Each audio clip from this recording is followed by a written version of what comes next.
If you understand completely what I'm going to tell you from this moment on, your life will never be the same again. You will suddenly find that good luck just seems to be attracted to you. The things you want just seem to fall in line, and from now on you won't have the problems, the worries, the gnawing lump of anxiety that perhaps you've experienced before. Doubt, fear, well, they'll be things of the past. Here's the key to success and the key to failure. We become what we think about. Now let me say that again. We become what we think about. Throughout all history, the great wise men and teachers, philosophers and prophets have disagreed with one another on many different things. It's only on this one point that they are in complete and unanimous agreement. Listen to what Marcus Aurelius, the great Roman emperor, said. A man's life is what his thoughts make of it. Ralph Waldo Emerson said this, a man is what he thinks about all day long. William James said, the greatest discovery of my generation is that human beings can alter their lives by altering their attitudes of mind. And he also said, if you only care enough for a result, you will almost certainly attain it. If you wish to be rich, you will be rich. If you wish to be learned, you will be learned. If you wish to be good, you will be good. Only you must then really wish these things and wish them exclusively, and not wish at the same time 100 other incompatible things just as strongly.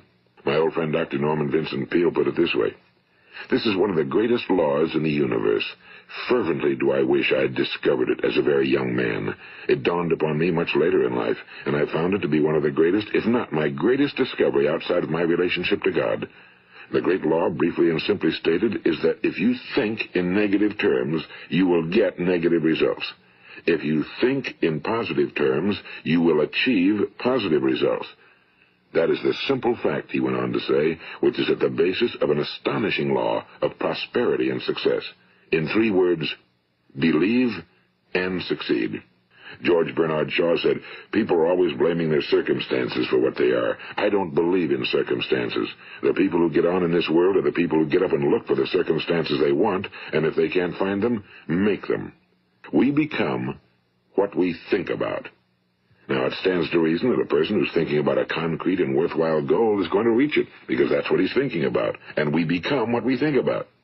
Conversely, the man who has no goal, who doesn't know where he's going, and whose thoughts must therefore be thoughts of confusion and anxiety and fear and worry, becomes what he thinks about.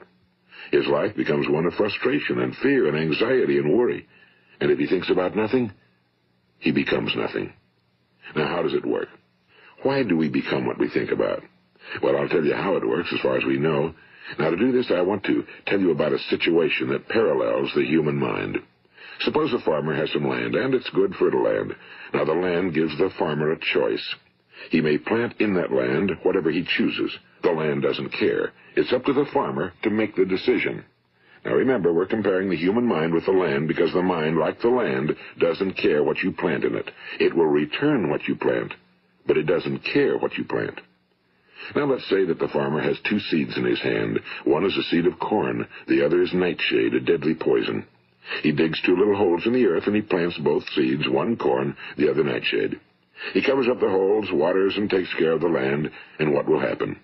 Invariably, the land will return what's planted. As it's written in the Bible, as ye sow, so shall ye reap. Now remember, the land doesn't care. It'll return poison in just as wonderful abundance as it will corn. So up come the 2 plants, one corn, one poison. Now, the human mind is far more fertile, far more incredible and mysterious than the land, but it works the same way. It doesn't care what we plant. Success, failure. A concrete, worthwhile goal, or confusion. Misunderstanding, fear, anxiety, and so on. But what we plant, it must return to us.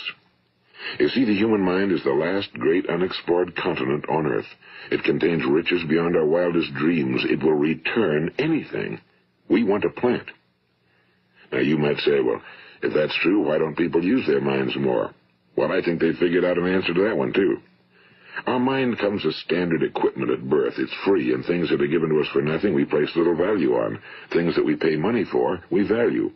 The paradox is that exactly the reverse is true. Everything that's really worthwhile in life came to us free.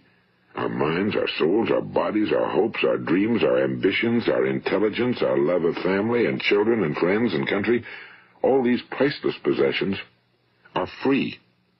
But the things that cost us money are actually very cheap and can be replaced at any time.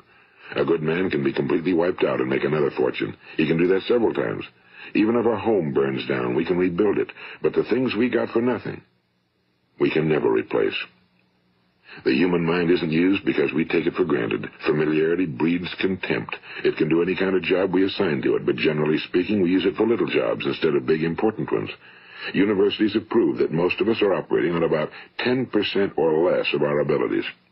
So decide now, what is it you want? Plant your goal in your mind. It's the most important decision you'll ever make in your entire life. What is it you want? Do you want to be an outstanding salesman? A better worker at your particular job? Do you want to go places in your company? In your community? Do you want to get rich?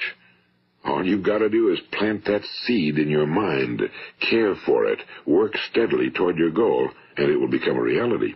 It not only will, there's no way that it cannot. You see, that's a law, like the laws of Sir Isaac Newton, the laws of gravity. If you get on top of a building and jump off, you'll always go down. You'll never go up, and it's the same with all the other laws of nature. They always work. They're inflexible. Think about your goal in a relaxed, positive way. Picture yourself in your mind's eye as having already achieved this goal. See yourself doing the things you will be doing when you've reached your goal. Ours has been called the phenobarbital age, the age of ulcers and nervous breakdowns and tranquilizers. At a time when medical research has raised us to a new plateau of good health and longevity, far too many of us worry ourselves into an early grave, trying to cope with things in our own little personal ways, without learning a few great laws that will take care of everything for us. These things we bring on ourselves through our habitual way of thinking. Every one of us is the sum total of his own thoughts. He is where he is, because that's exactly where he really wants to be, whether he'll admit that or not. Each of us must live off the fruit of his thoughts in the future, because what you think today and tomorrow, next month and next year, will mold your life and determine your future. You're guided by your mind.